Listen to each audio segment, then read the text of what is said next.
Hello, everybody. Welcome back to the Hsbg podcast. I'm your host, Educated Close. We're my constant co-host, Shady Bunny, Shady, and the rest of everyone else listening. How you doing? Hey, thank you, Cons. I'm great, man. I'm great. It's a action-packed episode ahead of us.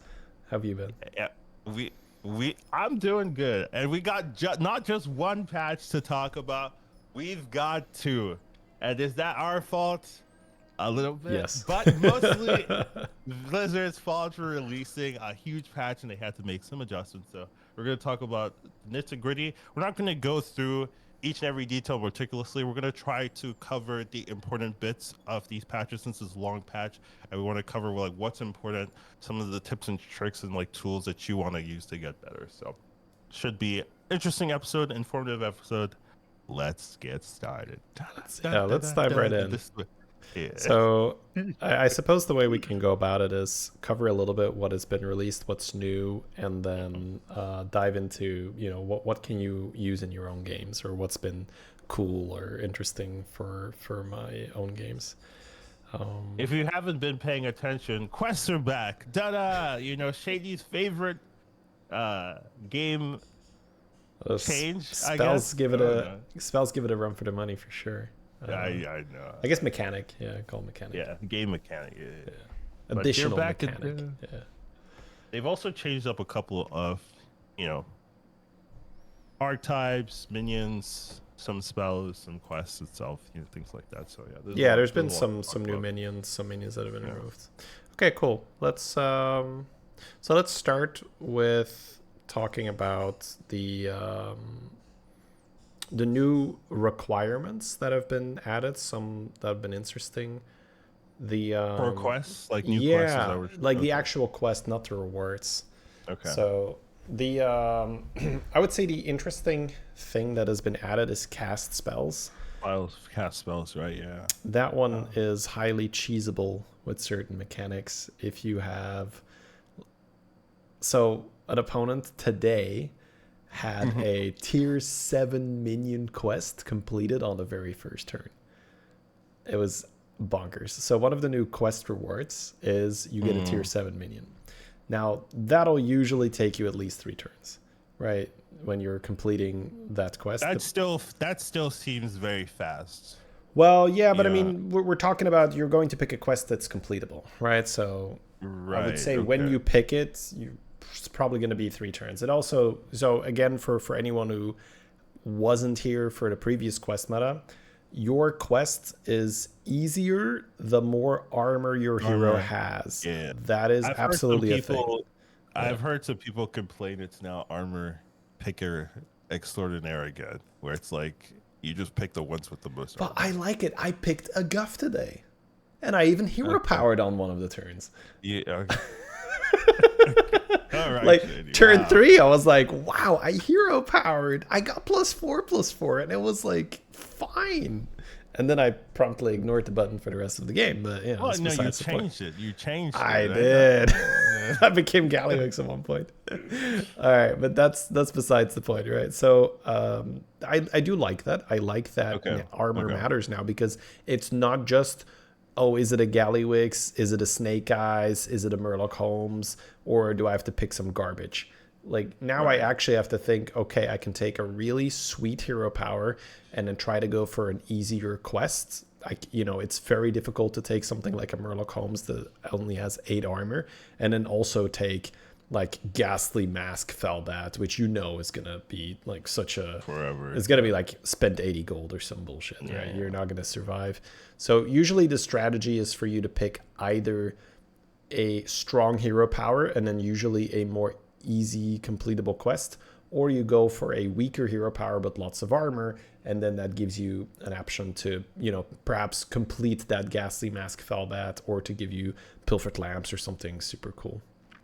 I do think that the armor does have more of an upside though, because now we have the ability to change hero powers, and I think that matters a lot. Yes. So you could just pick high armor, get the good quest, and then you don't have a hero power for maybe the early parts of the game or even the mid part, but you do get the ability to change it later on, and that does matter. So I don't know. Sure. I think it does lean, in my opinion, towards picking heavier armor heroes if you can, Well, if it makes sense. I'm gonna give you an exception to that.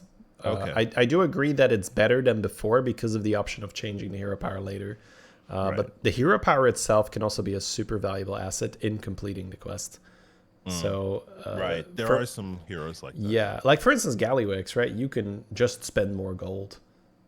You can buy more minions. You can summon more minions because you're highly incentivized to cycle shit. There are some exceptional heroes, Shady. I Well, agree. you know, there's other stuff, right? There's Brucon who summons things. There's Terron who summons things. There's certain buff heroes, right, that can complete the buff quest very easily. There's cards to hand that certain heroes do well, like Barov. It's a little bit more risky, right? Because you are relying on the good. Yeah, you are hoping that you get that particular quest. That's true. So to close the loop from earlier, I was talking about, you know, I got a little sidetracked. Yeah, but we're going back in. The Zargira on turn 4. Today, one of my opponents had a Zargira on turn 4, which is the quest turn. So he got offered the quest. Hey, if you complete this, you get this awesome tier 7 minion. Now be careful, youngster, this quest is gonna take. Oh wait, you completed it already. Okay, well here's your tier 7 guy. Have some fun. Go destroy everyone. Is that balanced? Like, no, definitely not. So okay. but this is the issue. That, you know, and I see maybe the cast spells one might need to be altered because that one is so cheesable because my opponent had a triple shell collector. Coin. Oh, right. It's not just. It's not tavern spells. It's spells. So you could also would tavern spells be better if you just change the. Yeah, but I mean you'd have to balance it in that it'd have to be a lot fewer spells, because I don't know how many spells he had to play for his Zargira, but yeah. So blood gems count as spells. Spellcraft counts as spells. Coins counts as spells. Your triple reward counts as a spell. So, you know, that was obviously a big outlier. And I'm not sure if, you know, they should remove those once in a blue moon crazy games. But that game was definitely not balanced. I faced him 3 times in 12 turns and he ended my run. So you died on turn 15. That's pretty good. I faced him on freaking... No, I died on turn 12, I think. Yeah. Okay. I faced him on turn 5, so I took 12, right? Because it's 7 drops. Because I mean, he had his Zargira, which means his board was full. He just copied something immediately, and he had a full board, and I didn't. And then the 7 drops in the back, so it's like, bam, here, take massive damage. Anyways, that talk aside, that's just the main difference I would say than previous is that you now have a quest requirement. Well, the actual quest we call quest rewards quests because it's easier, but the quests are the requirements. The cast spell requirement is highly cheesable. Same thing with, you know, let's say you have a pair of surf and surfs on your board, spellcraft, and then, you know, you maybe get a good spell like Chef's Choice, and then maybe, you know, a coin or a bacon for some blood gems. And yeah, it seems like one of the easier quests comparative to some of the others. Yeah, it could be difficult, right? Depending on what's in your shop. Yeah, but with the right tools, it's super speed. Yeah. You can speed run it for sure. Yeah, I think it depends on like what minion types are in as well. Since like Nagas, right, would help you a lot. I think Naga Quill is the straight up. Yeah, for sure. So yeah, I would say that's the main one that has caused a bit of a change. Problems. Then I hear what you're saying. From the new quest rewards, most of the spell ones do stand out, which I think which is good. What is up? Let me rate Radford. There's a couple bad ones. You know, who would have guessed that the tavern spell ones are problematic? As he was saying, I would have never figured that out for sure. I mean, every podcast we talk. Tavern spell's pretty good compared to everything else, and it just makes it feel like if you're doing anything else that's not tavern spell related, there's a problem. Like it's like, I wonder how we should fix that. Let's just print more tavern spell synergies. Like, okay. Of course. You're not hearing me. But just gotta give the people more tavern spells to fight with the other tavern spells. It's fun. It's fun. I get it. You know, it's just like, can we adjust, please? I don't think they're the best ones, right? But there are a few that are really good. I mean, there were some broken quests before, so I Yeah. would be surprised. There still are.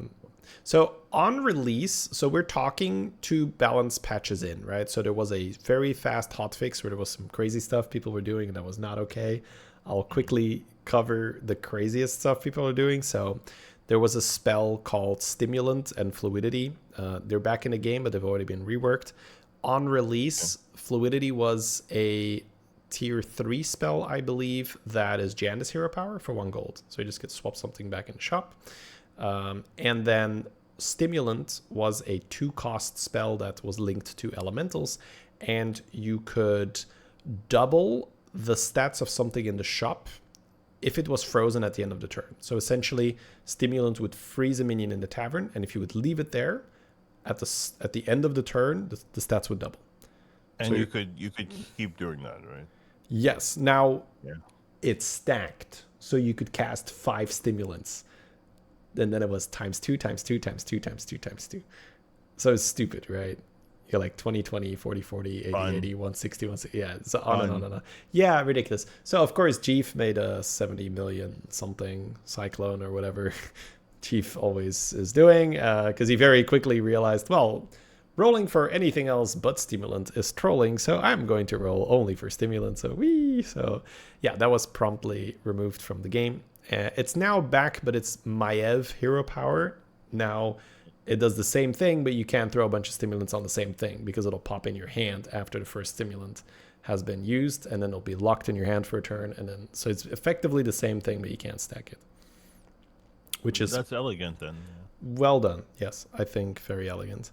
And Fluidity was moved to tier 5, so you can't do some low tier strategy because theoretically what you could do is you could stimulant something, put it on the board, swap it back in the shop, stimulant it again, and then you can still go times 2, times 2, times 2, which is a lot riskier because your big minion is in your hand for a couple turns. But if you have more than 15 health, you could just say, well, I'm going to make a really big minion and I can die. So that was the first hotfix. Part of that hotfix as well was probably maybe not the best, but like top 3 quest rewards was Mirage. Mirage was the quest reward that reduced the cost of your spells by 1. And I was so surprised that there was no text, but not 0. Right? But not less than 1.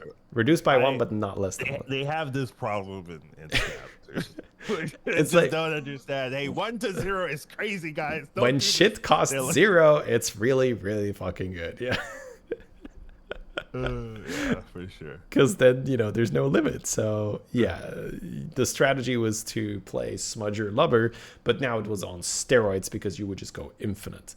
Whereas before, Smudger Lubber was good, and if you had a great turn, you were spending 20 gold, 30 gold, right? It was go hard, but, if you're buying Overconfidence for 0, every 1-cost spell was 0. Lasso was effectively free because you buy it for 1 and you steal a minion, you can sell it. Chef was effectively free. So all the 1-cost spell and a good amount of the 2-cost spells were extremely interesting. So yeah, that was hotfixed pretty quickly. So I'm honestly pretty happy with the pace of how the nerfs came in, because that was ridiculous. And Bramblewitch was also reintroduced with that hotfix because Bramblewitch was removed on the patch, but they brought her back because it's so insane when you can just build an insanely large demon and Cultist is still in the game, and there's Murloc, Murloc too, but the Cultist is doubles it. I hear what you're saying. Yeah, maybe quadruple or whatever, right? With Titus, right? So depending on how many, you can go crazy, right? Your quest reward could be tombs, and then you're like printing just large demon after large demon after large demon. So yeah. But so very happy with how quickly everything was addressed. So that was one of the quest rewards that was really silly beyond the Mirage. Tavern spells cost 1 less. Now that's back in, but obviously with how they've nerfed certain spells, how they've moved Lubber to tier 4, they're no longer offering Beyond the Mirage in a Quilboar or Elemental lobby. It's like there's hypothetically a world where you can play it with Lubber and just pirates. So that's probably still good, but like highly difficult to play, and you're probably gonna die. It's like, regardless, it's yeah. a good quest. Like, don't abuse. Like, even if you just played normally, like you're getting one spells, one costless. That's good. Yes, Like, yes, yes. it's, If it's just play completable, normal. yeah. Don't kill yourself trying to do some fancy. That's my. Like Shetty's like, oh, I guess in these, just play the combo. It's a good quest. Like, what are we? Well, I mean, if you have a lubber on your board, it's a great quest. Sure, Yeah. sure, If you don't have a lubber, it's okay. Then the other spell quest that was pretty sweet. I guess there's two others that are pretty sweet. So temporal tampering makes your spells cast twice. Who would have guessed? That's a tough one to complete. That's definitely not a super easy one. But when it's done, 2 golden touches. Mm-hmm. 2 discover a battle cry things. 2 times evolve to make 6 drops on tier. Like, there's so many things you can do that's just straight bonkers. So if you ever see a temporal tampering and you're like, wow, this is actually right up my alley, like I have a good board to complete this. Let's say it's, have 25 friendly minions die and you have 2 mana sabers or something, that's a slam dunk, right? It's perfect for that. Then the other spell quest, the last one that I would say is really nice. Untamed? No, that one is garbage. Really? It's not garbage. That's 5 random tabber spells. So is pretty bad. the thing, okay, so it's not premium. I've picked it twice and I won both my games. So I will start off by saying that. All right. So you are lying. You just don't like the chaos. Well, I've picked Tiny Henchman and won a lot of those games as well. So I can't tell you that Tiny Henchman is premium, but the reason why I picked it is because I could slam dunk it. Right? I had a good board for it. So I would not recommend that you take. Let's see, which one is this called? Cycle of Energy. No, that's like get a random tavern spell, right? The one you're talking about is Untamed Sorcery. Yeah. Oh, I thought you were saying you wouldn't recommend taking, this like Cycle of Energy as a quest. Oh, no, I was going to say I wouldn't recommend Untamed Sorcery if you can't very efficiently complete it. Because the big doubts... I would say that's a general advice.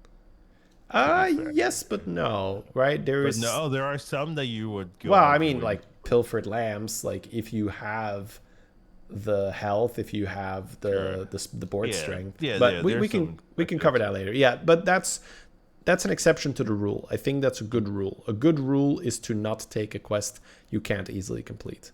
And then we'll teach you when to break that rule in a little bit. Because Untamed Sorcery, there's this spell on tier 6 that sets one of your minions to 2020. And there's... Is that... what's the chance of that? Yeah, exactly. And you just don't go to tier 6. Just don't go to 6. It's fine. Yeah, there's nothing good on 6. But then there's other goods. I mean, you could get a free Divine Shield or so. So yeah, anyways, the one I wanted to mention was Splitting Scroll. That one says whenever you buy a tavern spell that costs 3 or more, get a copy of it. Now this one isn't as hard to complete as Temporal Tampering, which makes sense because with Tampering you could just buy Careful Investment, you could buy Overconfidence, right? Get double confidence, double overinvestment. That's very good. Whereas Splitting Scroll, it's only when it's 3 or more, but all the juicy stuff is 3 or more, right? You're still doing double Golden Touch. There's even a little bit of a benefit to it sometimes where Brand's Blessing, you'll get 2 blessings. So that's 2 turns of blessing. But with Tampering, it'll just cast a blessing twice, which doesn't do anything. The horror. The lost value. Yeah. And so there's many ways to just go infinite with those things. When you have a Bran on your board and you're pulling double Discover a Battlecry minion, for instance, that's very good. And then, Chef's Choice, you can throw that on a Murloc. 2 shots for Tad, 2 shots for Primal Fin, yada, yada, yada, yada. So there's a lot of infinite potential. And obviously any quest or mechanic that can make you infinite, can make your board very, very strong. So those are super good. Outside of the specific spell quests, one to look out for is Doubleheader. Doubleheader was an anomaly. I don't think it was a quest reward. A lot of these quest rewards look new, even though they they don't say they're new. At least some of the ones at the beginning. Oh, like, yeah, for sure. No, there's, I mean, these are pretty much all new, right? So yeah, I think all the way down to until open auditions are new. I think open audition is new as well. I can't remember that there was a quest that allowed you to discover a buddy. Oh, you're right. That is new too. Yeah, that's also new. Until Snicker Snacks. Yeah, Snicker Snack is until Snicker Snacks. Everything above that is new. Yeah. So out of the new ones, so I guess I'll quickly recap. Beyond the Mirage can be quite good, but isn't always. Temporal Tampering, if you can complete it, is fantastic. Splitting Scrolls, same thing, fantastic. Cycle of Energy is the Avenge 4, get a random Tavern spell. I don't like it. That is like, that's easy to complete, and unless your board can really support it, it's one of those quests I'll like, okay, whatever, right? I'll just grab it, because Cycle of Energy for me is the other two, I couldn't do them. So I'll just take Cycle of Energy. So now I got great. Tumbling Disaster, also, you need to have a very specific setup for it. That one is whenever you summon a minion in combat, give it 1/1. Avenge 4, upgrade it permanently, so then 2/2, 3/3, and so on. Fantastic on Onyxia. And then for every other setup, it's like, well, you better be hardcore beast, you better be like hardcore undead, you better be summoning like crazy. Because this is, I would say this probably gets better the lower MMR you go. Because it's still pretty. It's just stats. It's stats. Yeah, anything it's that is just linear stats. Scaling, right? Yeah. It's like 1, then 2, then 3, and that kind of stuff. Although at higher MMR, people will be better at making a board that spawns tokens. It's not that hard to put a couple of my courses on your board, right? So, yeah, I would say this one does taper off. But then Doubleheader is fantastic, and probably at least at the time of the recording the podcast. Too easy. Your favorite? Too easy. Okay. Like I have a lot of moments with Doubleheader like, oh, I can do this too early.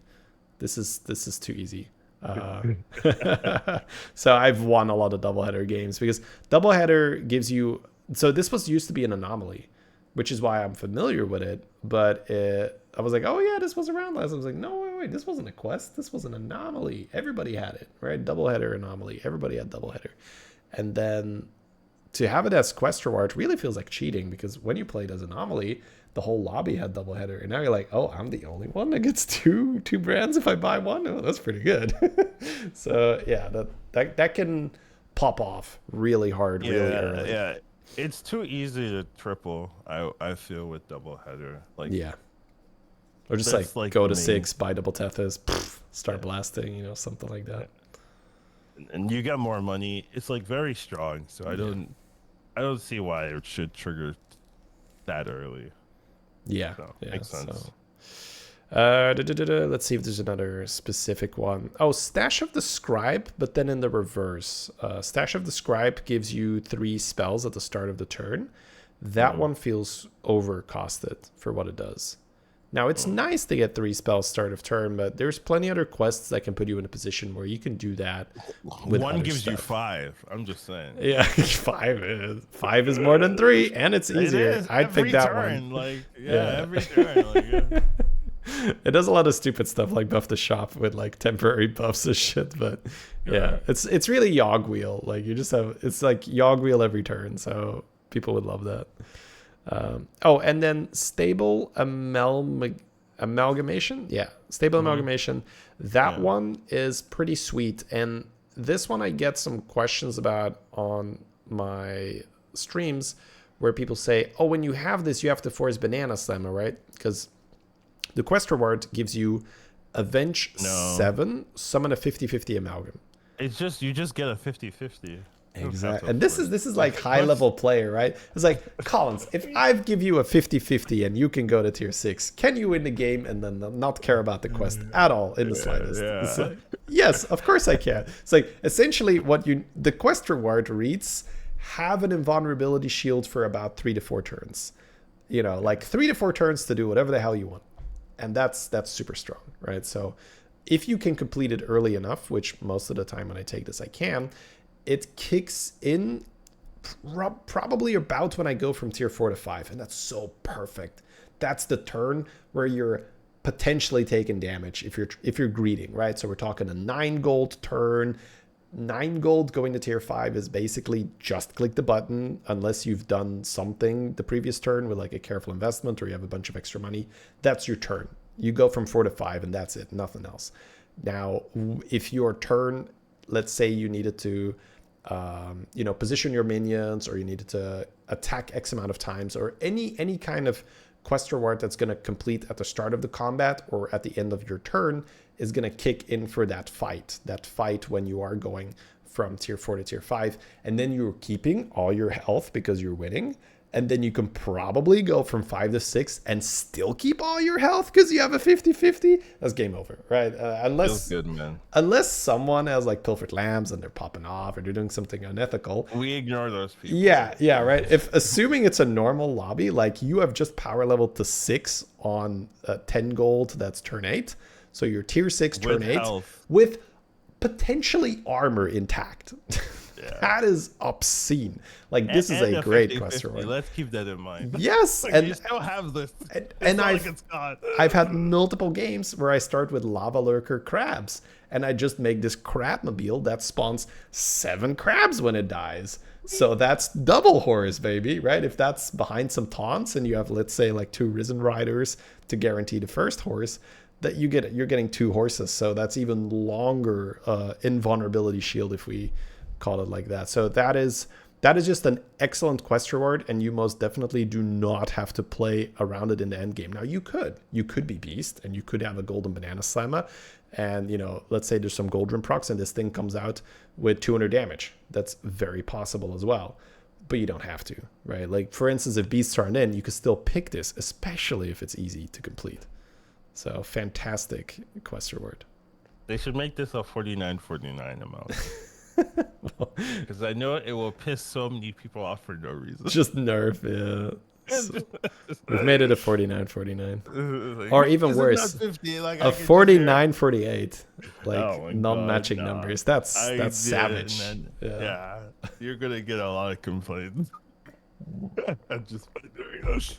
We're just being evil for no reason. It's just interesting how humans work in that department. Like, I would be among those people that look at the stat line and I'm like, why is that not evenly distributed? This drives me crazy. So apart from that, you have your old quests. We're not going to go over them essentially. If you haven't played back then, we have our old quest episodes, so you can always dig them up. They're still super relevant, so yeah, for sure. There's like icky imps and all that. Yeah. But the I guess like the really strong old quest would be tombs. So turbulent tombs. It adds a death rattle to your hand when it completes, and then your death rattles trigger an extra time. So essentially, this is the invisible, untouchable Titus on your board. Right. Which is crazy that it's back, because we talked about it so many times with Titus Tribute, how that mechanics is so toxic that, you have a whole comp. Yeah. Didn't we talk about this quest being broken back then? Yes, we referenced this. When Titus Tribute was so strong, before they removed it from the game, we said that, you're basically just getting Turbulent Tombs, which was the best quest reward when it came out. Now, I don't think it's the best quest reward right now, just because the game isn't all about, who can make as many base kills and stuff. Right. But it's still really dumb if you have anything that's relying on death rattles to give someone a Titus that is unsnipeable. It's so toxic. Whatever. Anyways, I'm not gonna go on too lengthy of a rant, but and then I guess Golden Hammer is also sweet. That one is still good. Because Golden Brand, Golden Tethys, you could very easily go infinite if you could just make a minion golden at will. Cool. All right. The new ones, I mean, the older ones have been more balanced, but with some exceptions. It's harder to see heroes this is pretty crazy combo. Like obviously, if you get fast enough, there's still some crazy ones, but they've been in the game, so they have a lot of more data for it, so they've been balanced more healthily out. There's also been an offering bonus for the new quests. That's true. You're seeing right, them more. So you see the new ones more, so you have more testing in this meta with the newer cards. Yeah, that'll drop off at some point. So then, I suppose the other thing that got nerfed very quickly was, well, not that quickly, but yesterday it was nerfed, or maybe 1.5 days ago. Conch, right, which is the Murloc spell. Let's see what the full title of this is. Cloning Conch. We haven't talked about any of the new spells. No. I mean, some of them are just. Some people might not even know so bland. There's new spells. Yeah. Okay. Sure. We'll go over a few. But so I guess in terms of minions that were introduced, there's some supporting minions like Eagle and Vengeful Slither, not that interesting. But on tier 6, you now have Felbor. Felbor was buffed in the most recent patch. The original design was after you cast 3 spells, eat a minion in the shop, and it's a 1/4. And I think the buffed version is like a 6/8, and it consumes after 2 spell casts. It's a 3/8. 3/8, sure. Yeah. Which is still great. The big thing here is that it's any spell. It's not just tavern spell. So it's spellcraft, gems, coins, and I've found myself playing a ton of Nala comps in Quest meta, which is kind of weird because I was not playing a lot of Nala before. But I've been getting Golden Hammer, and now I can suddenly make a Golden Nala out of nowhere. I might have had a Golden Hammer on a that dragon that gives you spells end of turn, right? So now I'm getting a lot of spells end of turn, and it's easier to transition. And in those games, Felbor feels really nice because you have just a handful of spells at the start of your turn. You have a Nala on the board. You're already spamming spells, and the chance that you are going to get a Divine Shield is pretty big. So you can shield this guy, and you're going to be your biggest minion. Yeah, like eating stats is. I mean, eating minions is a lot of stats. Like, there are 10 health minions, that you just casually eat. Like, that's pretty good, right? Like, it turns a gem or a blood gem into, like, sometimes, like, a 4/4. Like, play a blood gem, gain 4/4 in stats. Like, that's very, very good. Well, the sweet thing you can do with this is that Golden Felbor gets double the stats. So you can fluidity one of your minions into the shop. Especially when you're playing Nala, you're going to have something you've been buffing. You and your fluidity. You're such a... abuser. Yeah. What's the hero? Jandis. You're such a Jandis. I love Jandis. Like, holy moly. I love Jandis. So what I did earlier, right? I was scaling like a generic dragon, and I just swapped it in the shop and I had a Golden Felbor. And then I just unloaded my hand of spells, and I just ate that dragon. And not only do you consolidate board space, because now the stats are on the Felbor, which you're scaling, the Golden Felbor also times 2 the stats, right? It doubles the stats. So if you eat a 100-100, it's now 200-200 to the Felbor. So, and that's very real, very executable, right? That's not like, oh, well, that never happens. No, you literally just roll a fluidity. Right, and then you wait for a shop where you have enough spells, or you buy 1 or 2 of the minions that are in the shop. Like, it might be a scout or a panda that discovers a spell, something you're gonna buy anyway. And then because the shop is smaller, you need fewer spells to eat the whole shop. So that's cool. Now I'm bringing this. You don't always have to eat the whole shop, to be fair. Like, right? You could just hit the card you want. You could, yeah, but the thing you don't want to do is switch your 100-100 in, and you're like, oh, I'm out of spells. Fuck, right? Yeah, okay, sure. I'm just saying, like, you don't always have to eat that. Whole no, shop. but you want to make sure that you can. Sure that it's possible. Yeah. Yeah, like if the game leaves it to the last minion, you want to make sure you actually have 2 more spells. Just make it at least 80%. You're good. Like, yeah, I mean, lose a 100-100 20% of the time. Like, yeah, it's fine. That's not gonna be statistically relevant. Like, who loses a 1 in 5 anyway? Then you're pretty bad. You should be playing a chance game, right? If you lose 1 in 5s, that's crazy. Never happened to me. Yeah. Oh man, I hear you. I'm bringing this up because when Felbor was released, a lot of the high level players were really, down on it. They were saying like, oh man, I think maybe even Zorgo's title was like, if you ever feel useless in life, remember that Felbor is a tier 6 or something like well, that. yes, but it does look like it sucks. It's a 1/4 summon 3 spells. Like that's very bad. Like I agree with Zorgo here. Like I think 3/8 summon cast 2 spells is significantly stronger than your 1/4 cast 3. So I'm kind of down. I was a little biased on this card because I watched Sliders play. Sliders is a Belgian streamer, French speaking, who he was doing some shenanigans with just like massive shops. So he had like Felbors in the thousands. Yeah, I'm that's me. If I to be fair, I'm a big like buff the shop player. Yeah.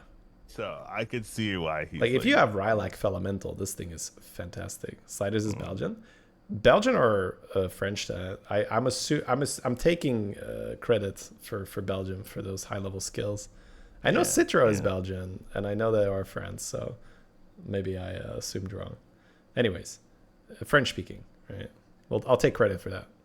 We're a small country. We'll take what we can get. Sure. All right, so Sliders is French. Okay, well, thank you for that. He's honorarily Belgium, though. You know. Yeah, got the seal of approval right there. He's close enough, honestly. Like if it was America, it'd be the same state for sure. So no problem. It's definitely the same state. All right. But yeah, so now that it's buffed, okay, so I guess what I was trying to say is before the buff, I might have been a little hesitant to promote the card, but now I'm fine. Yeah, sounds good. Now let's talk about the actual good cards.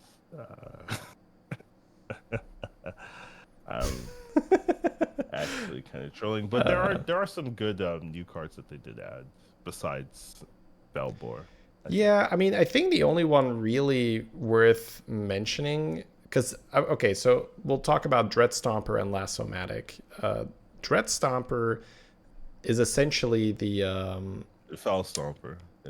But they changed it, so it's no longer a demon. It's now an undead beast. Whenever you summon something, give it +3 attack. It used to be undead demon. It used to be demon beast. Demon beast, yeah, that sounds right, yeah. But there's been power undead creep. Makes way more sense. Yeah, it's like way more in theme, right? Because you have Moros, but the issue is they removed Murghul, which is fine from a game balance standpoint, but you can't expect undead to still be a type and also remove Murghul, because like the whole point of undead comps was play 5 support units and 2 Murghuls. that's it, right? Like if you don't have Murghul in your backline, undead can't deal with stats unless you have basically Moros undead, right? Like KT Moros. Unless you have something like just Giga attack buff and you have plus 50 damage, plus 60 damage, plus 70 damage on your tokens, it's very difficult for undeads to actually deal with stats. Murghul's a reborn poison, just to be clear. Reborn venom, right? Yeah. That's the same to me, but yeah, just for the new people that haven't played. Yes, sorry, my assumption is that you know what a Murghul was. It's only been a few days, but whatever. I think they might not know. Poor Murghul, the amount of wins I cheesed with that card. Oh my god. But yeah, anyways, so that's my point. Like I feel like it just undead makes it hard, right? With in the world of 1,000 health minions, that's not a joke. Yeah. Plus 3 attack is not really carrying. It ain't gonna cut it, son. Right. Yeah. So this feels like a bit like Murghul replacement in your backline, and it is so much worse. Right. So not the biggest fan, but again, right, it's like in the right situation, fine. But Whirling Lassomatic is fantastic to triple into early. It's a Divine Shield Wind Fury, and whenever you attack, you get a random Tavern spell. Now, I like this type of card. When this was released, it's just missing Cleave. It's missing Cleave. And then I'd be happy. Yeah, Divine Shield, Wind Fury, Cleave. For every minion that gets attacked by this unit, get a Tavern spell. Yeah. That's a little too strong. Bam. Hold it down a little bit. Nah, it doesn't need Cleave. It's pretty good on I know. When this was released, I was so surprised that it had a type. I was like, oh wow, you're gonna be able to buff this. No, I don't think it's like giga broken or anything, but I was like, wow, this seems really Mechs good. need help. That's why. I'm pretty sure that's what happened. They're Oh like, yeah, I "Ooh, don't play what this. are the cards?" I play this with Nala. I don't play with Mech. Playing Well, Mech KW. Yeah. I'm thinking that's the like design philosophy. Oh, here are some of the archetypes that are weak or that we're removing. Merkles, things like that. Let's give it a good card, a good tavern spell card, right? Because we talk about how if you don't have a tavern spell, you're not generator, you're not really being played high That's level, true. right? That's So true. Let's give mech some generation. The weird part is though, if you run it in like mono mech, usually your deflectos are in the front, right? So it's one of those. yeah, Yeah, it's just weird, and the scaling is a bit off, but I can see it. Yes, let's give mechs a tavern spell generator. That is actually a very fair argument. Thank you, Shady. Sometimes that happens. Yeah, yeah. Once in a No, blue you're moon. here for good reason. The main way I've been playing with the Lassomatic, or I do agree that in practice it doesn't play like a mech card. yeah, yeah, it doesn't. It Sadly, might say yeah. mech, but it doesn't feel like a mech. Yeah. It's been fantastic at fueling Nala for me. So those Nala boards for me, it's the dragon with end of turn generates spells, ignition specialists, Lassomatic, and then Felbor. And that's been so good. Because then the Lassomatic generates spells, the dragon generates spells, the Felbor grows with spells, the Nala buffs, and sometimes I'll even have Seafarer as my pirate. So that means every 4 things I buy, I get another tavern spell. You're buying a lot of the cheap tavern spells, so it's like very flashy, buff the whole board, very fun, very cool. There needs to be a light spawn that buffs from playing spells, and then that'll There be is. playable. There is. Oh, okay. Azurite. Okay. Okay, yeah. No, I That's played. a minion type, though, right? Yeah, it buffs. Yeah, so Azurite buffs. It's like Nomi, right? Oh, right. Yeah, but that's not a light spawn. Wait, but Lightspawn is Avenge, right? Oh, did I say light spawn? Oh, I meant light. A What's it called? Light Fang. Well, that's Yeah, Nala, light right? fang. Nala is the The tier 6 that every time you cast the spell, you get +2/+1 on all your types. Oh yeah, that is true. Yeah. Okay, never mind. We're professionals, by the way. Yeah, we do this normally every 2 weeks, but yeah, that extra week That's has taken right. its toll. There is both. We should play another Disgusting. game. Yeah. Yeah, Never so mind. Azurite is sorry, you said Lightspawn, which is an actual I know what card. I said. I know, So and you're right. I was like, agree, I okay, so agree. this is like There is a Nomi, light but spawn. There is a yeah, light, and there is a light bag too. entirely true. Well, damn it, they have too many light units. Yes, but no, this works wonders with Nala. It's very very nice. Then out of the, let's see if the removed minions are here as well. So I mean, I'll just very quickly go over the others, just like honorary mentions. But it's like Eagle feels really nice to buy on tier 3 because it's a 7/1 that also gives +2/+3 to something in your hand and on the board. So tempo wise, this card makes no sense. It has no business, being something that you could just pick up on tier 3 because you're getting a lot of bang for your buck. So if you're talking pure, just like, oh, I went to 3 and I need some size, Eagle's great. Vengeful Slither is like okay-ish, but overall not as impactful. It gives you a spellcraft, and every minion that dies gets an extra health permanently. So again, fine if you're going to 3 early. Saloon Dancer was pretty good with Lubber, but now that Lubber is a tier 4, I don't see this being played as much. Saloon Dancer, still gives +3/+3 to a friendly minion every time you cast a spell. Then Augmented Laborer, unless you have a really good setup for it, it doesn't really do anything. It's Avenge 4, and then it's Mechadraxis, basically. So every 4 things that die, you get a Mechadraxis proc. So the Wind Fury, Taunt, or Reborn. I'd rather have a tavern spell. Yes. I'd rather have Mechadraxis because then I can just play it with Bran. This thing requires your board to be completely tailored to it. Yeah, if you get that's extra gold. That's why it'd be better. Money. Well, this is also money, right? But yeah. Just not the same. It's not the same. It's not guaranteed. It's just it feels very off. That's why I wasn't even like talking about it. Did you want to talk about some of the minions that have been removed? Yeah, let's talk about minions that have been removed, and then I guess we can talk about returning or we have Fairy Tale Caroler. We have Transmuter Bramblewitch, which did come back. Which is back. That one is yeah. We have Observer of Myths, Scourfin. Is Scourfin removed? Scourfin's a big one. Yeah. Yeah. Withered Spearhide, Relentless Murgle, which is what you talked about, the poison. Yeah. Mechadiraxis is gone. So how are you even going to get Mechadiraxis when it doesn't exist, Shady? Imposing Percussionist, Octosari, Nizao. Yeah. Aw, Nizao got removed. Bejeweled Duelist, Trembling Trolley, which never saw play. That one was a failure. Yeah, barely. Adaptable Barricade and Necrolite. Which, for the most part, I think they did a good job with this. Fairy Tale Caroler, while I played with that card a lot, it's not significant in that, the game is completely different, there's no more Caroler. Observer of Myths, pretty fringe. Sometimes you played it, it's like early tier 3, buff some shields, it's okay. Spearhide, again, fine, but definitely not crucial to Quillbore. Nuzao did not matter at all for beasts. Octosari did not really matter because the mech horse a lot of the time is just better. Duelist is just some early game elemental shit. Trolley was not really being played. Barricade was just not a card. And then Necrolite, they turned it into a spell. So I would say out of the things they removed, the biggest one was Bramblewitch, but they already brought it back because that one just, you can and Murgle. Yes. Murgle, Mechadiraxis, and Imposing Percussionist, I would say, are the ones that matter.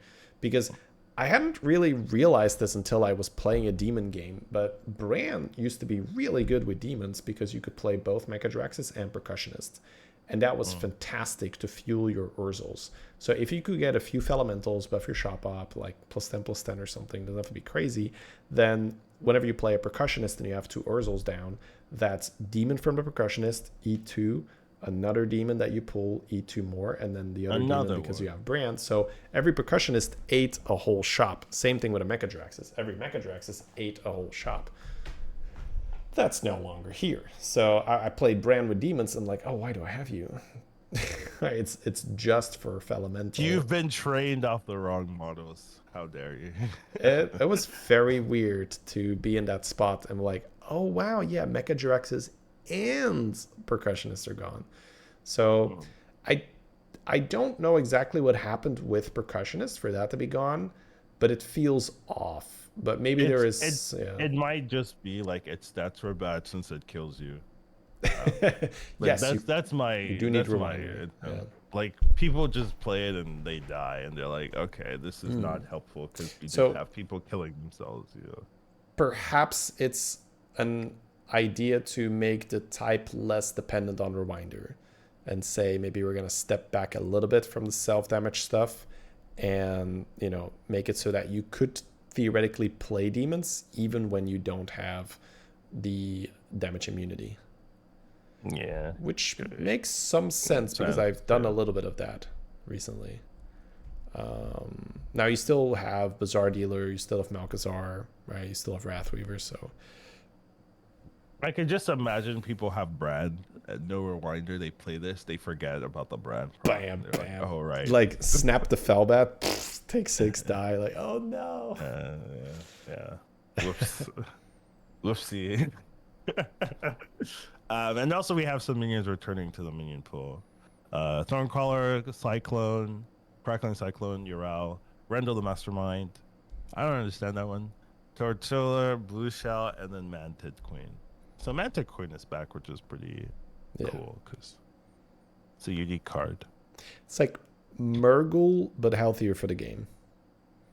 As much as I enjoy, incorporating Murgle in my undead build, I don't think Murgle was very good for the game. Queen is like, okay, this is what you buy when the opponent is bigger, but it doesn't make you massively favorite all of a sudden, whereas Murgle had a tendency to do that in the right setup. Yeah. Instead of scamming them, you were now the person that needed to be scammed because you had Murgles. It's crazy. Yeah, the other cards are, I would say like not as relevant to me. Blue Shell, I think, is a card you really liked. That's the 5-drop that sells for 5 if you've lost. For 5, right? Yeah. Money. The thing is, I didn't really lose, so it was really helping my opponents more than me. So yeah, I remember. I distinctly remember some games where you had 2 in your hand. I was like, all right, baby, let's go. Yeah, that's true. Time to cash in, baby. I did just buy these if I was healthy because I'm like, it's free money. Like if I lose, so, yeah, that's fair. The problem is like if you have too many, then first of all they triple, which is okay, but you have to hold it, and then second of all, like you have too much things to do at some points. So yeah, gotta be careful. But yeah, I agree. It's decent. I just think like losing isn't as like it doesn't tell you if you're winning as much as it used to, in my opinion. Like you can create other plays where you take a loss, but it doesn't mean you're actually losing. So yeah. You mean there's more opportunity for swing turns? Yeah, like someone could deal 10 damage to you, and you might think, "Oh, next time we fight, you're absolutely destroyed. Like you're dead." Yeah. You're on 14. Yeah, next time you're dead. Yeah. You better find that armor. I'm coming for you. No, I agree. There's definitely some moments where, especially if you're still healthier than them, right? Where you take 10 and you're like, oh yeah, I like my position a lot more than yours. Yeah, for sure. All right. Yeah. I think out of the others, it doesn't really matter. The Thorn Collar, Cyclone. I guess Urel is okay for turn 2.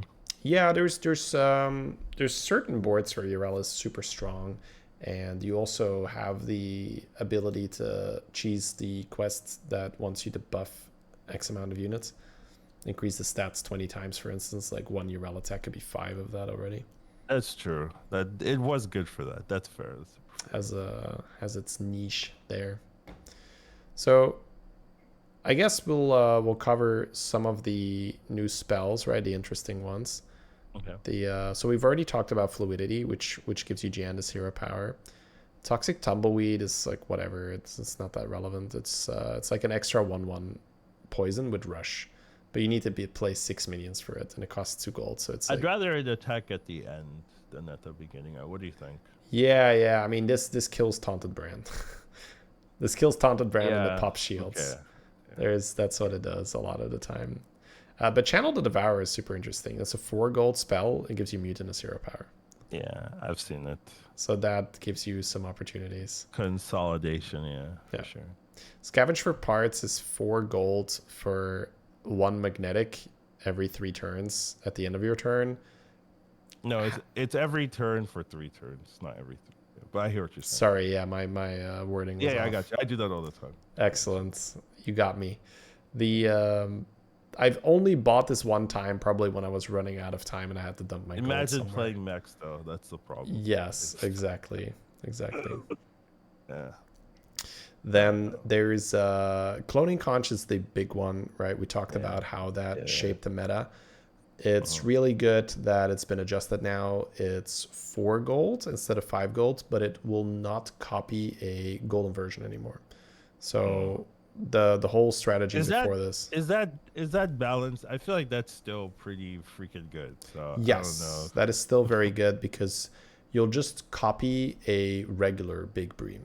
Right, yeah. So I don't see how that fixes the problem to me. Well, I mean, it alleviates the problem a lot because before there was absolutely no way you would outstat a Murloc board. It was ridiculous, right? Because you would just copy the thing you copied. Yeah, like I have like one of my latest videos on YouTube is 5 golden breams, and then golden coral, the one that gets the stats from everything in your hand, right, but then times 2. So my coral was like straight up 6,000. I was like, okay, well, good luck. Like did you put it in the back? I gave it a divine shield. It's ridiculous. Worse. It's so good. And you can't really scam Murlocs because they run base skill.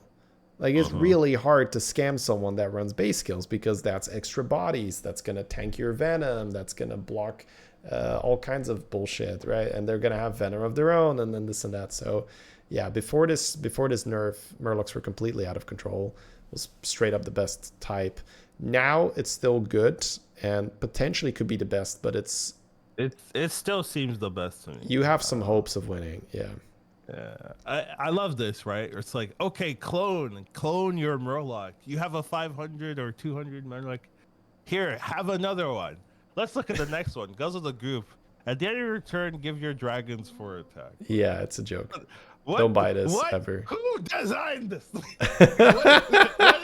It's like, these Copy are the same power levels. But it's 1 gold cheaper, Collins, and your dragons get 4 attack.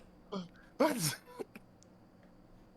I don't get it. All right, whatever. It's for 3 turns. Like, yeah, I mean, yeah, but huge. Like, it's not playable. Yeah, I feel.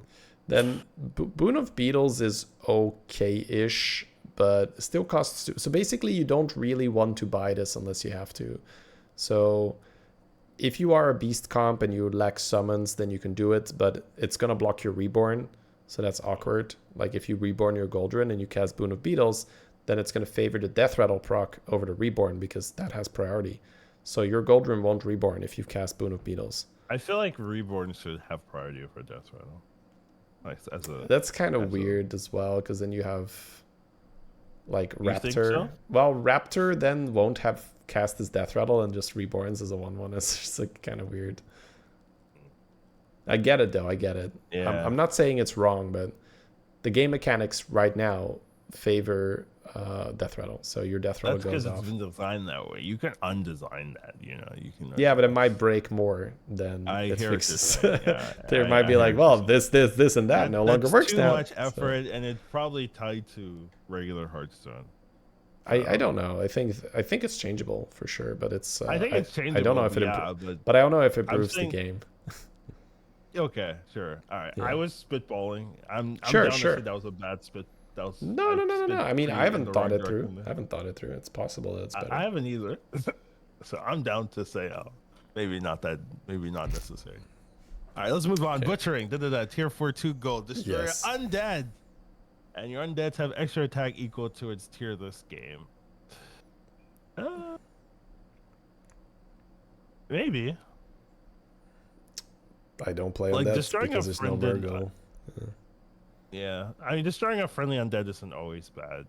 Well, you don't get gold for it, right? You don't get gold, yeah. Well, you pay 2 gold, you kill something off your board, you get extra attacks. Sure, sometimes maybe, but the problem is then you're playing undead. And why would you want to play undead? Because Murloc is no longer a card, or Murgle is no longer a card.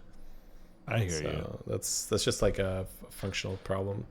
Then Stimulant, right, has been reworked. We talked about that already. What it does right now, it's 3 gold, and it puts the minion in your hand, right? So you can't stack it as easily. The Naga, so for those of you who were like not catching on yet, these are all like in theme, right? Butchering is an undead spell that gives your undead extra attack. Guzzle the Goop gives your dragons extra damage. Cloning Conch clones a Murloc. So these are all type oriented. The Naga one gives you 3 random spellcrafts. That one, yeah, if you are playing with Lord of Gains, this is a lot of spells. So especially if you don't have many spellcrafts on your board, this is probably 3 unique or 4 unique spells for 2 gold, which is nice. Yeah. And then we have Corrupted Cupcakes. You choose a friendly demon. It consumes all minions in the tower to gain its stats. I'm a fan. Yeah, when you compare some of these, like, eat the whole shop for 3 gold, or kill your undead and don't get money for 2 gold. That's or like gain 4 attack. Yeah, gain 4 attack on all your dragons for the next 3 turns. Yeah, so this is like immediate, like, and it's God, it's cheaper, right? Than Guzzle the Goop is 4 gold. Holy shit! Yeah. So yeah, eating the whole shot. That's crazy, right? Because when you have a Feldrake and you cast the spell on it, okay. Now I want to say this isn't balanced. like okay, like it's sure it's one of the good ones, but I wouldn't say it's a balanced one. To be fair, like it could use some adjustments, kind of like the Murloc Wait, one. what do you mean? I would nerf corrupted cupcakes. I would also nerf the Murloc one still, even more Yeah, than yeah. it's. Now, I But I will would, say, I don't play the game running around being like, oh my god, these demon players are out of control. I don't either, Yeah. but I can look at a card and say, ooh, problematic. You know, like, It's significantly better than a lot of the other type spells. Yeah. and to be fair, I'm also down with buffing the others. Though I do think we're in a bit of a power creep season, Situation in here, terms of yeah. like things are just getting crazy. So I wouldn't mind toning that down more Having than access to spells and quests, it's definitely. like not fair. You I get agree a with lot. you. Well, I mean, it's fair because everybody has it, but yeah, the board. So the Like boards right now are hard to recognize compared to 2 years ago. I would say bring any other meta and don't you still win. You know what I mean? Like maybe There's a the couple. There's a couple of crazy ones. yeah, but there's a couple. I agree. Okay, I guess Amalgadon's a good card though. Amalgadon's a good card. that's a close one. I agree. That meta where you played with that stupid tier 4 dragon that would pew pew. Do you remember that one? Oh yeah. Oh yeah. Oh, that might win. dude, That could win. All right, guys. Small trip down memory lane. This was like one of the most stupid metas ever because I think it was called Pyrospawn, Prester's Pyrospawn. Yeah. That's Prester's Pyrospawn was a tier 4 dragon that said whenever one of your dragons attacks, it pings 3 damage before it attacks. So basically, the text would be remove the divine shield of the opponent's unit and then attack it. The whole strategy, that meta, was make Amalgadons, and you could have 7 perfect Amalgadons on your board. You would sell one of those perfect Amalgadons for one of these stupid ping dragons, and then basically just say, let me go first, because the opponent's board would also be Amalgadons and one of those ping dragons. And if you go first, your Divine Shield Wind Fury Amalgadon will like ping a shield off, kill it, ping a shield off, kill it, and you would be pretty far ahead 2 for 1 already. It's ridiculous because you wouldn't have a board full of Amalgadons, right? So your one Amalgadon with 2 for 1, and assuming you would have about an equal amount of Amalgadons, and you, especially if you could avoid taunt on one of them, that was great because then the Prester thing wouldn't work. Anyways, that was a really dumb meta, and there were definitely some crazy metas in the past with friend of a friend and all that, but that yes, might win. That will definitely win. That's one of the few, I guess. There are a few. There's a few things with buddies, right? Like when buddies are in. But yeah, for the most part, if you look at average power level of average board, this is going to be like top 3 for sure. The meta we're playing right now, and it's very high power level. Cool. Moving on. Yeah, because I mean, there's stuff like double golden touch, right? It's like, oh, I can make 2 golden minions here. Whee! All right. Now, a fun one here is Plunder Seeker. This has already been nerfed to 7 gold, by the way. Steal a random card from the tavern. Repeat for every friendly pirate. When you have no pirates. 7 pirates. Well, I was going to say, when you have no pirates, this is unplayable garbage. And when you have 7 pirates, this is a Togwaggle hero power for 7 gold.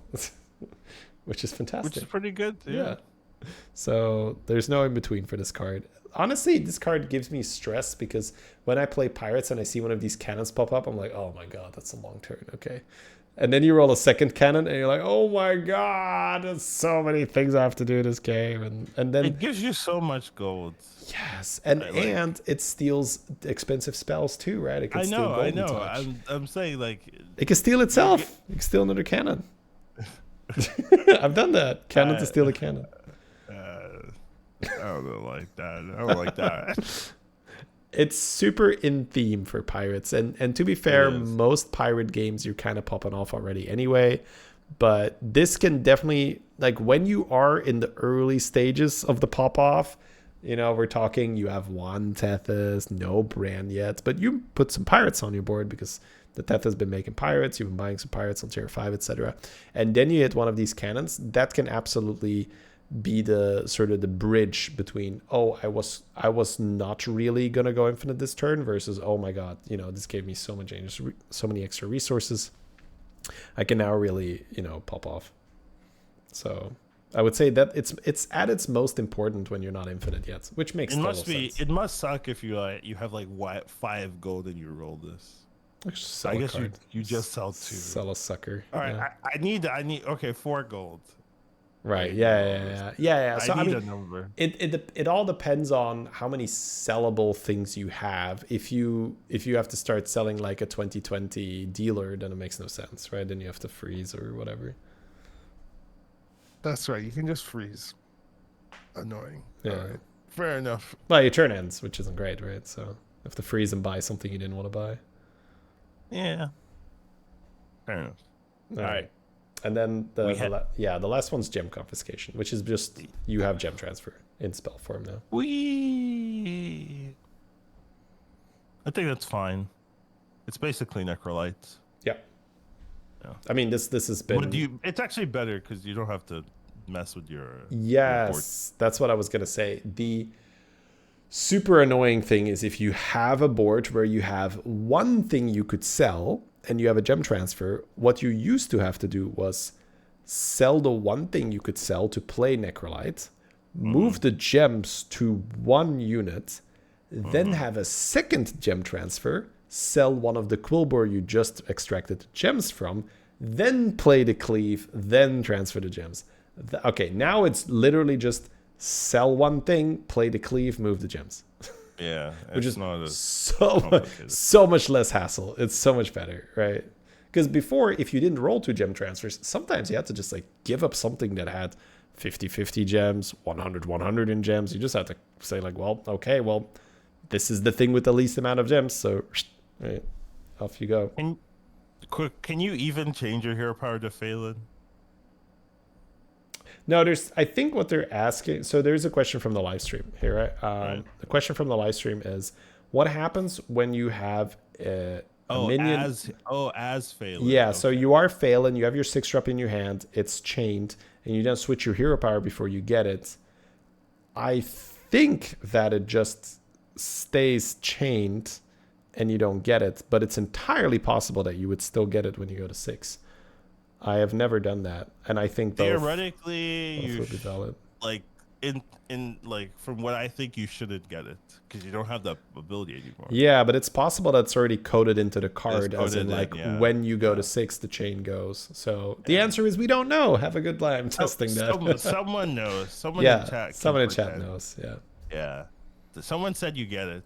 Now, would chat ever lie to us? It's true. It works with Maiev, so it could work with. Yeah, it's very likely that it works with Ambassador Phelan. There we go. All right, learning on the podcast.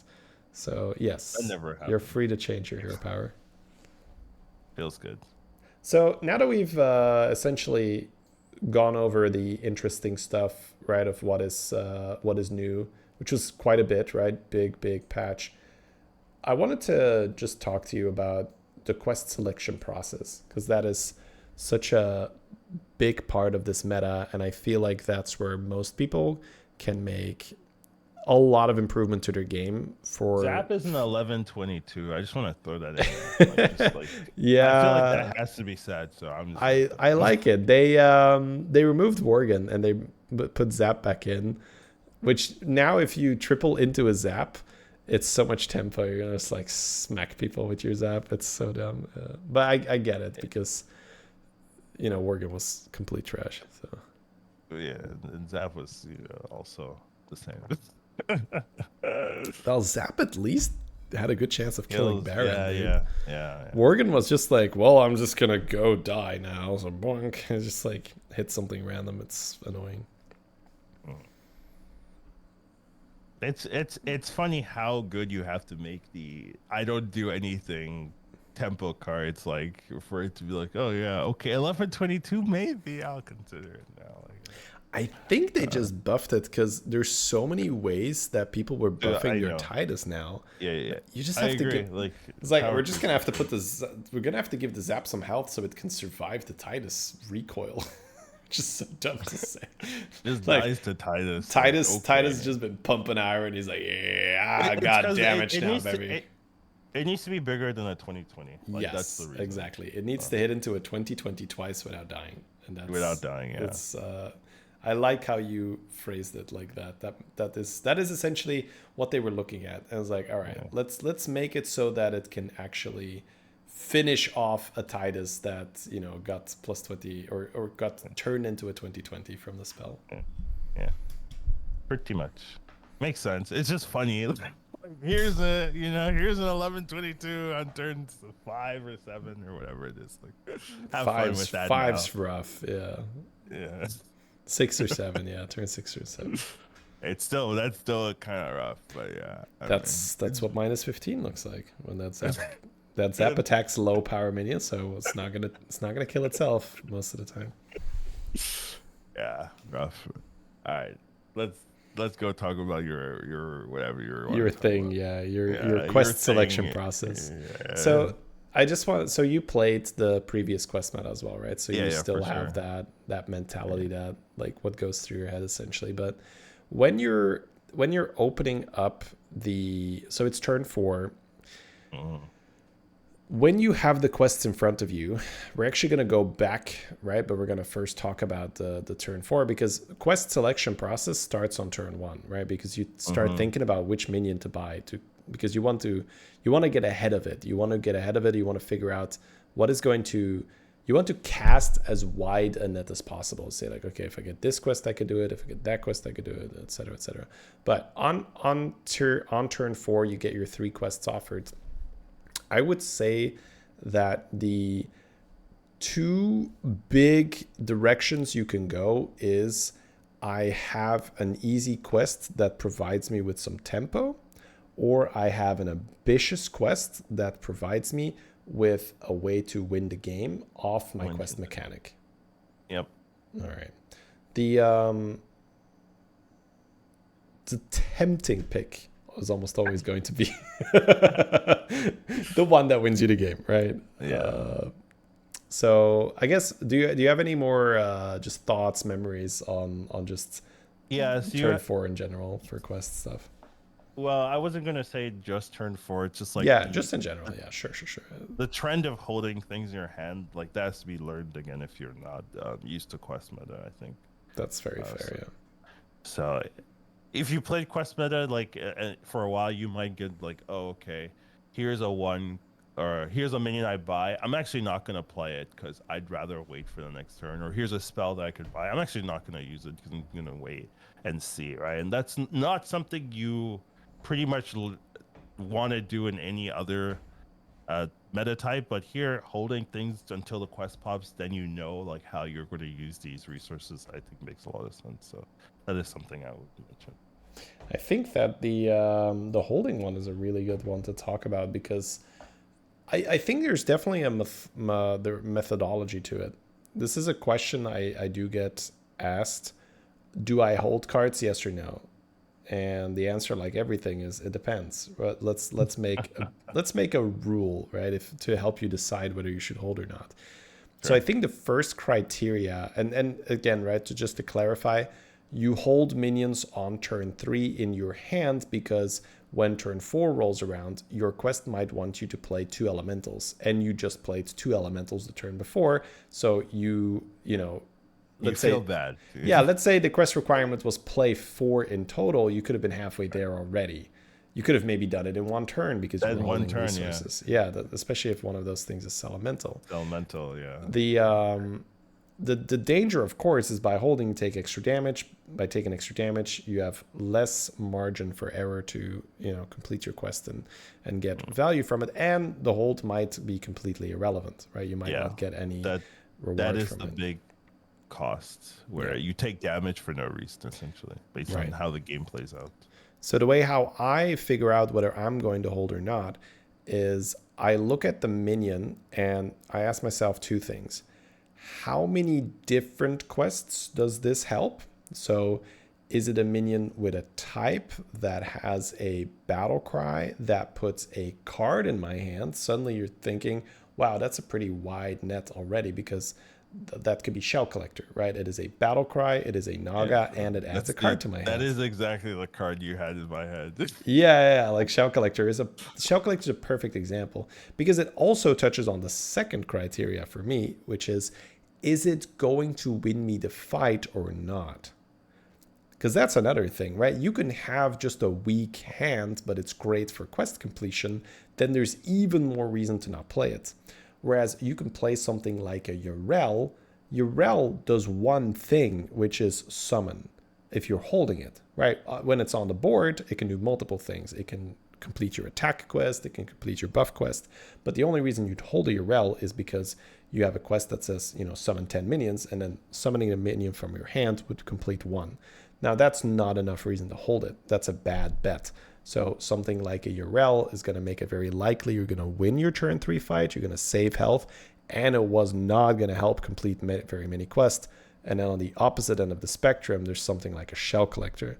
It's weak in the combat, but it casts a wide net. It contributes to a lot of different Elemental, Tads, right? These are all great cards when you look at them. Like, this is probably a hold. So what about go ahead. Novice Scout? Scout you can put on the board but not open because you want to know what you're taking, right? Like, oh, I got a Naga, a Beast, and an Elemental. Like, well, I don't know what my quest wants me to do. So another really big one is do not triple anything on turn 3. Do not. Because unless you really want to. No, even then. Resist, because I guess the exception could be a dragon, that 1/1 dragon that gets you a dragon in your hand, and you're like, because you triple it goes off again or something like that. Sure, maybe. Yeah. But for the most part, when you triple, that's massive cards to the hands, because you buy the card, that goes to the hands, it triples, that goes to the hands. You get the triple reward, that is in your hand. You cast it, you get the 3-drop or the 4-drop, that goes to your hands, right? Oh, so we're still on 1 in a lot of cases. Nah, we're on 2. We're definitely on 2. I'd say in a lot of quests. I would say for quest meta, we're tripling on 3. Like, we're tripling. Well, we're tripling on tier 2 into a 3-drop. That's what I mean. Okay. All right, fair enough. I just think it's very likely that we're tripling. Like, if you're tripling your Jeef curving, yeah, but if you're Jeef curving, you're leveling on that turn, right? Okay, fine. You're level on 4. That's fair. Right. Yeah. So the argument there is you add a lot of cards to your hands, but also you have no idea what your quest is going to ask for you, so you don't know which triple reward is going to be the best. So do you just want tempo? Do you want to have a specific type? Do you want to have a battle cry, right? Like, you can take the generically best minion, but perhaps the other minion was like, like it could be something like a Smolderer is sort of a bad example because that's a good card universally, but Smolderer gives you 1 battle cry per turn. Like, that is obviously insane if you get a quest that wants you to play battle cries, right? Whereas if you could maybe choose between a Smolderer and a Spore Bat, you might think, well, that's a tough call, right? I could get, battle cries or could get spells. No, I'll take the spells. I like Smolder, I think, just because it's going to triple as well. That's triple again, yeah. That's somewhat fair. It's so early, close. Right? I see. Yeah. That's the only one where you're like. Yeah, that early. Otherwise, I like Spore Bet too. Anyways, that's those are some simple things you can do going into turn 4. I'd say the other part of what you want to think of is starting turn 1, you want to have quests in your mind when you're thinking about, okay, which unit am I going to buy? Because there's certain things that don't do anything and other things that actually have a lot of potential. So something like Mana Saber, it's a death rattle that summons 2 things. That is fantastic. Very good, yeah. Yeah, that is really good at questing. Something like Surf and Surf. Surf and Surf is a death rattle that adds a card to your hand, that casts a spell, that summons. I might have to go for a second calls. Okay. But yeah, I mean, we can wrap up soon anyway. But I guess chat, maybe give Collins a question or two if there is anything. There's also like don't level to 3 unless very careful. Don't go right? 3-on-3. Yes, that's a great one. You could explain why. All right, I'll be right back. You'll die. What am I explaining here? Okay, so the issue is that usually a lot of the quests require you to have some tempo. So if you are going 3-on-3, you're not going to have a lot of tempo to fill a lot of quests. So it just limits the amount of quests that you can complete. And usually you want to be able to like complete some of the quests. When you go 3-on-3, you just have significantly less options. And you also just take a ton of damage. And people also get quests faster than you. So even if you are trying to complete your quest, like by the time you complete, you're just taking a lot of damage from people tempo completing their quests. So it's just not a really safe way of playing the game. There's some heroes that can do it, but usually they're not very quest reliant anyway. So that's kind of where the issues lie. Now, do you guys have any questions for me?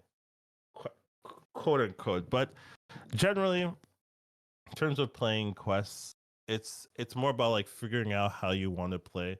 So high armor, I think, is better than just picking the best hero, just because having an easier quest usually pays for just having a better hero power most of the time. And nowadays you can change your hero power, so it's not even as like deliberate or messed up to get a bad hero and then fix your hero power later on. So things like that. I still think tavern spells are broken, guys. We need to balance it. Tell Shady that actually about getting a tier 7 on turn 4.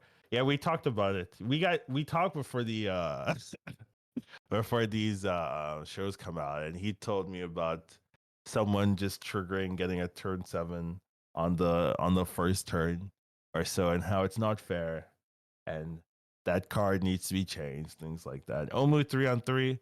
Um, Omu though, you don't have to go 3-on-3 because you still get your gold whenever you level. So as long you can just stay down, like even going like tier 1 and then double leveling is like not even that bad because you make up for it pretty easily. So you don't have to go 3-on-3 with any hero really, but there are just some that can do it and not die. Um, things like that. But yeah, I mean, you have to look at the quests. It depends for a lot of these. But yeah, tell Blizzard to work on their duo mode, guys. Like that's what I'm waiting for personally. How would you restructure the spells to make them balanced? Uh are you talking about the minion specific or the minion type specific spells? That one's definitely requires some thought and not like a you know half an hour brain dump randomly. Like I I'm don't here. know off the top of my head how I'd restructure some of them. Obviously, it depends on what the minion types are good at. Like, and the problem is that some minion types just aren't good in this meta, like in a quest heavy meta, quest spell heavy meta. Like I don't know if like where do you go dragons over everything? That's what you have to that's the question you have to answer. In what cases would I go dragon over any other choice? In what case would I go undead over any other choice? And if you can't really find an answer, then you need to work on the minions, the archetype themselves. And I think that's kind of the issue you're hitting when you change so many things, right? Some things work well, but some things don't. In that, you may have removed something that's like like unusually core for an archetype, but now that it's gone, like you lose a lot of that power. So you'd have to kind of figure out where things are good, where you would go with this particular archetype, and then try to make that more pronounced, make that more efficient, or something people would actually, or players would actually want to continue investing in. So I think before you work on the spells, you have to work on the minion types, and that's where some just struggle compared to others, And now that could also just be like some are too strong, right? Like Murlocs or something, or the demon eating, especially with the ability to clone the demons. Like maybe that's just too strong. You need to tone that down. But it also could just be like there isn't any reason to go dragons when undeads or when demons are in, because demons do everything dragons do it but better or something like that. So it's more complicated, unfortunately, which is always the case. I'm not sure if you've on this topic. I'm back by the way, Chad. I'm not sure if you've talked about the different skill levels, right? How balancing is very difficult for that because certain things. No, I haven't. Well, we talked about this a lot in the past, where something as dumb as Maleficent Mana Storm, which we always looked at and be like, oh, this is not a hero power. How is this a hero? Like, oh, +1 attack to mechs. Like back when it was real bad, right? Now it's better. It's like whenever you summon a mech, give it +2 attack or something. Right. But before it was like every mech has +2 attack, They're +1/+1. Period. Or just like such an unnoticeable boost, basically. Yeah. That hero was performing like crazy on lower MMR. Right. Because it just gave people some structure and be like, oh, hey, buy some mechs, do some stuff, right? So there definitely is a difference where things might be balanced overall. But that's not true. No, I mean, like, I'm going to have to wrap up soon, by the way. Like in theory, I heard you saying. Yeah, there is the... Okay, so I guess what I'm putting forward here is I can quite easily say, oh, I have no reason to play mechs. But then they suddenly boost mech, which is perhaps a little bit more straightforward mechanic, right? It's like, oh, you get some good value. You can start very early with your deflectabots, etc. And then suddenly you look at the more casual bracket, like let's say, up to like 5.5 or something. Mechs are suddenly like just dominating because they had to give mechs so much extra stuff for pro players to consider it that now it's just like busted on lower ranks. Yeah. High elo and low elo are different. Now the problem is high elo is what gets seen, but low elo is where all the data is. So you come to these conclusions where if you're just watching streamers all day, you're like, these are so broken, or these are unplayable. But then the data is like, that's completely wrong. Like the data shows that mechs are the strongest archetype, and you're like, no, it's not. Like, exactly that. So sorry, we're gonna have to wrap up. Call it some. Yeah, for sure. I got you. Yeah, we've covered everything. Yeah. We were just having fun. We were just not that the whole podcast isn't fun, but we were just like, this was really the end. We were just like having some bonus stuff, I suppose. Yeah, but thank you guys for joining us. Hope you enjoyed it. Sorry for the slightly later release. You know how it is sometimes, but you could find us Hsbg podcast. Where can we find you, Shady? I mean, for the podcasts everywhere, right? Like it's just you can find Shady everywhere. He's literally everywhere. Turn around. Twitch, YouTube, a little bit on Twitter. That's for the most part where I'm at. It's just, but just Google Shady Bunny, and that's I'm at that point where I can just say like, oh, you just Google Shady Bunny, and it's something will pop up, which is great. Yeah. You can find me outside the Blizzard headquarters, banging on their door, asking where Duos is. When mech buff? What's Guzzle the Goop? Yeah. When Duo. When Duos? Yeah. Yes. Alrighty, guys. All right, guys. See you all. Thank you so much for watching. See you for the next episode.